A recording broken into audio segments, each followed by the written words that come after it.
بسم اللہ الرحمن الرحیم فإن دعوة أهل السنة، دعوة أهل الحديث، دعوة السلفيين، دعوة أهل الأثر تقوم على التربية والتصفية.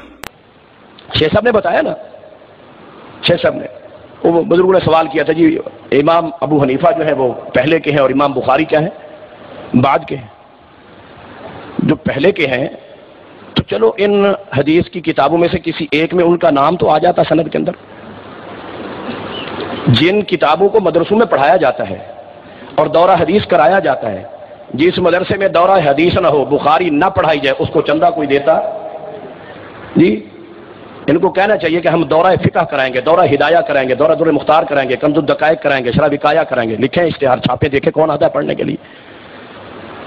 حدیث کا دورہ، اس کے نام پر چندے، اس کے نام پر ٹکڑے، اسی پر پلنا، اسی پر تنخواہیں، اور پھر اعتراض بھی کس کے اوپر؟ حدیث کے اوپر. اعتراض بھی کس کے اوپر؟ حدیث کے اوپر. جس شاخ پہ خود بیٹھے اسی کا کاٹنے کے اوپر لگ گئے. واقعی شیخ صاحب نے فرمایا نا کہ کم علم لوگ اس طرح کی باتیں کرتے ہیں، ورنہ ان کے علماء تسلیم کر چکے ہیں. صحیح بخاری جو اب بھی اس وقت چھپی ہوئی ہے کراچی سے، قدیمی کتب خانہ جو بندیوں کا، حنفیوں کا کتب خانہ ہے، اس کے مالک خود حنفی ہیں. اور پہلے صفحے کے اوپر اور مقدمے میں احمد علی سہارنپوری جو شیخ الحدیث تھے دارالعلوم دیوبند کے، انہوں نے لکھا ہے قد اجتمعت الامۃ والائمۃ علی انها اصح الکتب بعد کتاب اللہ. صفحہ نمبر 2 مقدمہ صحیح بخاری. لکھنے والے مولانا احمد علی سہارنپوری ہیں کہ اجماع ہے اس بات کے اوپر تمام ائمہ کا، تمام اماموں کا، تمام امت کا کہ کتاب اللہ کے بعد سب سے صحیح ترین اگر کوئی حدیث کی کتاب ہے تو وہ کیا ہے؟ جو پھر بھی اجماع کا منکر ہو، اجماع کا منکر ہو. ہاں جی بات آ رہی ہے، بتاتا ہوں. آپ اجماع ثابت کر سکتے ہیں؟ بالکل ہو سکتا ہے ثابت. بتائیے کہاں پر ہے؟ بخاری شریف کے اندر بھی جو ہے 20 راوی کی روایت. ماشاء اللہ ماشاء اللہ. اگر آپ نا مشکات بخاری میں سے 20 احادیث کی روایات رکعت تراویح کی حدیث دکھا دیں، میں ابھی اعلان کرتا ہوں آپ کے ساتھ حنفی ہونے کا. بات یہ ہے کہ میں نے سوالات بخاری میں میں آ رہا ہوں، آپ کے سوال کے جواب کی طرف آ رہا ہوں. دیکھیں نا، آپ صحابہ کی بات کریں کہ حضرت ابو ہریرہ کی، وہ ان کو جو ہے نا فقیر نہیں سمجھتے. انہوں نے حضرت عمر رضی اللہ عنہ کے پیر کو بدعت کہا ہے حاجی صاحب کو. انہوں نے امام صاحب آپ امام صاحب نے کیا وہ ان کا ایمان باقی. میں بتاتا ہوں آپ کو، وہ بھی بتاتا ہوں بدعت کی کیوں کہا ہے، کس لیے کہا ہے، بتاتے ہیں. بدعت ایک صحابی خلفائے راشدین وہ بتاتے ہیں. اب ایک مسئلے سے دوسرے کی طرف ابھی بات کی کہ بخاری میں سے یہ مولانا صاحب بیٹھے ہیں، ٹھیک ہے نا، ان کے علماء کسی بھی مسجد کے، کسی بھی مدرسے کے، یہ یہاں مسجد میں بیٹھ کر دوسری صف میں بیٹھ کر کہہ رہے کہ بخاری شریف کے اندر 20 رکعت تراویح کی حدیث ہے. ان کو چھوٹ ہے قیامت تک کے لیے کسی بھی زندگی کے موقع کے اوپر لا کر مجھے دکھا دیں. صحابہ کا اجماع اور مکہ میں نہیں ہے اجماع صحابہ کا. مکہ میں پڑھی جاتی ہے، میں بتاتا ہوں مکہ میں کیسے پڑھی جاتی ہیں. صحابہ آئیے صحیح موطا امام مالک عمر بن الخطاب امر ابی بن کعب وتمیم الداریہ ان یقوما بالناس 11 رکعتا کہ حضرت عمر رضی اللہ عنہ نے تمیم داری اور ابی بن کعب رضی اللہ عنہ کو یہ حکم دیا تھا کہ وہ مسجد نبوی میں 11 رکعت کی جماعت کرائیں. یہ موطا امام مالک کی حدیث ہے. خود عمر رضی اللہ عنہ نے صحیح، یہ حدیث بھی صحیح ہے موطا امام مالک کی، جس کی سند کے اوپر کسی قسم کا کوئی اعتراض نہیں ہے. مسجد نبوی میں حضرت عمر رضی اللہ عنہ نے ابی بن کعب اور تمیم داری کو جو حکم دیا وہ کتنی رکعت کا؟ 11 رکعت کا. کتنی رکعت کا؟ اور میں چھپاتا نہیں ہوں بات کو، اس کے آگے لکھا ہوا ہے ایک شخص ہے، اس کا نام ہے یزید بن رومان. اور امام عینی نے لکھا ہے کہ لم یدرک عمر، اس نے حضرت عمر کا زمانہ ہی نہیں پایا ہے. حضرت عمر کا زمانہ ہی نہیں پایا. حضرت عمر رضی اللہ تعالیٰ عنہ کی وفات سے 7 سال بعد جو ہے وہ پیدا ہوا ہے. اور یہ شخص کہہ رہا ہے یزید بن رومان کیا کہ کان الناس کہ کچھ لوگ تھے جو فی عہد عمر بن خطاب کے زمانے میں 20 رکعت پڑھا کرتے تھے. حضرت میں بتاتا ہوں صبر، حوصلہ، تحمل بیٹا، تحمل، صبر مولوی صاحب صبر. بتاتا ہوں اب کتابوں سے ہٹ کے مکہ پہ آ گئے. ہم بتاتا ہوں مکہ کی کون کون سی چیز مانتے ہیں آپ نہیں مانتے، وہ بتاتا ہوں. تشریف رکھیں. میرا سوال ہے نا، آپ کہہ رہے ہیں حدیث صحیح ہے، آپ کے ہم کو قرآن اور حدیث ہے، کیا اللہ نے بالکل ہاں بالکل آپ میں بتاتا ہوں آپ کو، بیٹھو تو صحیح. ہاں جی، پہلے والی وہ بات ختم ہو گئی. بخاری میں سے کوئی میں یہ کلام ادنا سا طالب علم ہوں، اپنی جماعت کا خادم ہوں. بخاری میں سے، بخاری میں کیا ہے، ام المؤمنین سیدہ عائشہ رضی اللہ تعالیٰ عنہ سے جب سوال کیا گیا کہ نبی صلی اللہ علیہ وسلم کی رمضان کی نماز کیا ہوا کرتی تھی، تو ام المؤمنین سیدہ عائشہ فرماتی ہے ما کان یزید علی 11 رکعۃ فی رمضان ولا فی غیرہ، کہ نبی صلی اللہ علیہ وسلم رمضان ہو یا غیر رمضان رات کی نماز کو 11 رکعات سے زیادہ نہیں پڑھا کرتے تھے. یہ کس کی؟ رمضان میں، رمضان اور غیر رمضان. رمضان بتا، رمضان اور غیر رمضان. امی عائشہ کہ وہ زیادہ فی رمضان، سوال کیا تھا؟ رمضان کی نماز کا تھا کہ رمضان کی جو نماز ہے یہ کتنی پڑھنی چاہیے. امی نے کیا جواب دیا؟ وہ رمضان ہو یا غیر رمضان نبی صلی اللہ علیہ وسلم 11 سے زیادہ نہیں پڑھا کرتے تھے. جو ماں کی نہ مانے، جو ماں کی نہ مانے. جی ایک منٹ بھائی، تسا چپ کرو، تسا چپ ہونے دے سن. نبی صلی اللہ علیہ وسلم نے اپنی زندگی کے اندر 3 راتیں جماعت کرائی. کتنی رکعت کرائی؟ کتنی راتیں کرائیں؟ بولو کتنی راتیں؟ 3 راتیں کرائیں. پہلی رات کیا کیا؟ 1/3 حصے تک، دوسری رات آدھی رات تک، اور تیسری رات سحری تک. ایسے ہی ہے نا، پہلی رات رات کے 1/3 حصے تک، دوسری رات آدھی رات تک، اور تیسری رات کتنے تک؟ سحری تک. صحابہ بیان کرتے ہیں خشین الفلاح، ہمیں سحری کا خطرہ لاحق ہو گیا کہ ہم سحری بھی کھا سکیں گے یا نہیں. لیکن نبی صلی اللہ علیہ وسلم نے جماعت سحری کے آخری وقت تک کرائی تھی کہ ہم دوڑ کے کھانا کھا کے اپنے روزے کو رکھ سکے. یہ صحابہ کرام کا بیان ہے. 3 راتوں میں نبی صلی اللہ علیہ وسلم نے کیا کرائی؟ جماعت. ٹھیک ہے. ان 3 راتوں میں نبی صلی اللہ علیہ وسلم نے جو نماز پڑھی تھی ان کی تعداد کیا تھی؟ ان کی تعداد کیا تھی؟ صحیح ابن خزیمہ، صحیح ابن ابان کے اندر یہ حدیث موجود ہے.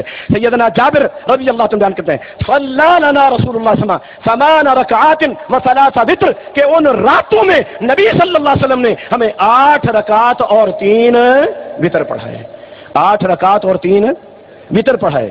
اور شرح وقایا کے حاشیے کے اندر، شرح وقایا کے حاشیے کے اندر مولوی عبدالحی حنفی نے لکھا ہے، یہی حوالہ دیا سید ابن حبان کا جابر رضی اللہ عنہ کی حدیث نقل کر کے کہ فی تلک اللیالی، ان راتوں میں نبی صلی اللہ علیہ وسلم نے کتنی رکعت پڑھی؟ 11 رکعت. اب جو تیسری رات تھی نبی صلی اللہ علیہ وسلم نے سحری تک پڑھی، اور رکعتیں کتنی ہیں؟ 11. تہجد الگ سے پڑھی؟ تہجد الگ سے پڑھی؟ یہ تو رمضان کی ہوگی تو تہجد الگ سے بولو نہیں پڑھی. عام دنوں میں جو تہجد ہوا کرتی تھی، رمضان میں یہی قیام رمضان ہے، قیام اللیل ہے. اور اسی کو کہا گیا اور پڑھو جا کر، انور شاہ کشمیری نے بھی تسلیم کیا ہے کہ یہ نبی صلی اللہ علیہ وسلم کی نماز تہجد اور قیام رمضان ایک ہے. تمہیں یہ تھوڑے پڑھے لکھے ملا بنا دیتے ہیں کہ جناب وہ تہجد الگ ہے، یہ الگ ہے. ان کے کہنوں پہ چل سکتے ہو، اپنے بڑوں کو دیکھو، بڑوں کو دیکھو. وہ لا مناسا، اور تسلیم کر کے گئے اس بات کو کہ نبی صلی اللہ علیہ وسلم کی ان تراویح، کہ نبی صلی اللہ علیہ وسلم کی جو تراویح تھی کانا 11 رکعت، وہ 11 رکعت تھی. 11 رکعت. کون احناف تسلیم کر کے گئے؟ اجماع. اجماع کس کا اجماع ہے؟ جو 7 سال بعد پیدا ہو رہا ہے، وہ واقعہ بیان کر رہا ہے جو اس وقت موجود ہی نہیں تھا کہ حضرت عمر کے زمانے میں لوگ پڑھتے تھے. کون پڑھتا تھا؟ کون سے لوگ پڑھتے تھے؟ مجہول ہے، روایت بھی مجہول، راوی بھی جو ہے وہ اس دور میں نہیں ہے، اور اس کو بنیاد بنا کر اجماع ٹھوک دیا. ماشاء اللہ. یہ بتاتا ہوں، پہلے ذرا اپنے بڑوں کی بات سن لو. فتح القدیر امام ابن حمام نے لکھا کہ نبی صلی اللہ علیہ وسلم کی نماز جو رمضان کی تراویح تھی وہ 11 رکعت تھی. شرم بلالی نے لکھا اور مراکل الفلاح کے اندر کہ نبی صلی اللہ علیہ وسلم کی جو رمضان کی رکعت کی نماز تعداد تھی وہ کیا تھی؟ 11 رکعت. کتنی تھی؟ 11 رکعت. اور خود احناف علماء حنفی، ایک چھوٹے موٹے درجے کے نہیں، یہ کچی پکی روٹی والے، یہ تھرڈ مائنڈ، یہ نہیں تھے. وہ بڑے لوگ جنہوں نے اس حقیقت کو پہچانا، جنہوں نے اس حقیقت کو تسلیم کیا. یہ تو بیچارے ایسے ہیں. درس ترمذی آج بھی زندہ سلامت موجود ہے. مولانا تقی عثمانی، مولانا چیف جسٹس رہے ہیں، اب بھی کراچی میں موجود ہیں. درس ترمذی شریف کی درس کے اندر پہلی جلد کے اندر رفع یدین کے باب میں انہوں نے جو عمومی طور پر جو ملا اٹھتا ہے نا، مال یراکم رافع ایدیکم، مال یراکم رافع ایدیکم وان اضراب خیل شمشن، وہ جو سرکش گھوڑوں کے دموں کی طرح اپنے ہاتھوں کو نہ ہلاؤ، جو ملا اٹھتا ہے آج کا پڑا ہوا مولویوں کا کڑا ہوا وہ جناب یہ حدیث پڑھتا ہے۔ اور تقی عثمانی نے لکھا، شیخ الحدیث ہے، اس وقت امامت کے درجے کے اوپر فائز اس کو سمجھتے ہیں، مجتہد العصر اس کا لقب ہے، مفتی زمان اس کا لقب ہے، اور اس وقت امام حنفیت کا وہ لکھتا ہے کہ یہ رفع یدین، یہ حدیث جو جابر بن سمرہ رضی اللہ تعالیٰ عنہ کی یہ سرکش گھوڑوں والی ہے، اس کا نماز کے رکوع والے رفع یدین کے ساتھ کوئی تعلق نہیں ہے۔ وہ لکھ کر گئے کہ رکوع والے رفع یدین کے ساتھ اس کا کوئی تعلق نہیں۔ اتنی علمی شخصیت وہ یہ کہے کہ وہ اس کا رکوع والے رفع یدین سے تعلق نہیں ہے، اس کا تعلق سلام کے ساتھ تھا، لوگ اشارہ کرتے تھے، اس کو منع کیا گیا ہے، رکوع والا اس سے منع نہیں، مگر پھر بھی جو ملا اٹھتا ہے اسی کو لے کر، جو ملا اٹھتا ہے اسی کو لے کر۔ یہ میں نے ایک مثال دی ہے، اس طرح کی سینکڑوں مثالیں ہیں۔ میں گھر سے آیا ہوں، بات آ رہی نا تراویح کی، میں نے مناظرہ مولانا عبدالستار توسی کے پاس پڑھا ہے، اور انہوں نے دلائل لکھوائے، شیخ یہ سننے کی بات ہے، تراویح کے حوالے سے انہوں نے دلائل لکھوائے۔ شیعہ تراویح کے قائل نہیں، شیعہ کے مقابلے میں ہمیں دلائل لکھوا رہے ہیں کہ تراویح پڑھنی چاہیے، اس کے لیے مختلف آثار، اس کی فضیلت کے لیے حدیث صحیح، من قام رمضان ایمان واحتساب، دستاوی بھی میرے پاس پڑا ہوا ہے جس میں انہوں نے ہمیں سب چیز لکھوائی ہے۔ میرے پاس وہ دستار بھی پڑی ہوئی ہے جنہوں نے میری دستار باندھی تھی، اور اتنی بڑی 36 انچ کی سند بھی پڑی ہوئی جو انہوں نے مجھے عطا کی تھی۔ جی اب انہوں نے دلائل لکھوانا شروع کیے۔ جی کیا ہے؟ سنن کبریٰ بہقی کے اندر روایت ہے ابن عباس کا نبی صلی اللہ علیہ وسلم یصلی 20 رکعتاً کہ نبی صلی اللہ علیہ وسلم وہ 20 رکعت پڑھا کرتے تھے۔ میں نے کہا استاد جی یہ آپ نے بہقی کا حوالہ دیا ہے تو امام بہقی رحمۃ اللہ نے اس حدیث کو نقل کیا ہے اور آگے لکھنے کے بعد کہا ہے کہ تفرد به ابراہیم بن ابی شیبہ وهو ضعیف، کہ اس کو بیان کرنے والا اکیلا ابراہیم بن ابی شیبہ ہے اور وہ کیا ہے؟ ضعیف ہے۔ وہ کیا ہے؟ ضعیف ہے۔ کتاب ان کے ہاتھ میں تھی، انہوں نے بند کر لی۔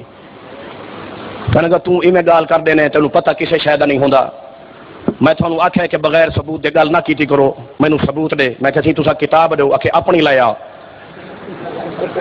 میں نے اس دور میں 87 کی بات ہے، 87 کی، اس دور میں 1800 کی وہ کتاب لی اور اس کی دوسری جلد میں نکال کر وہاں پر لے کر گیا۔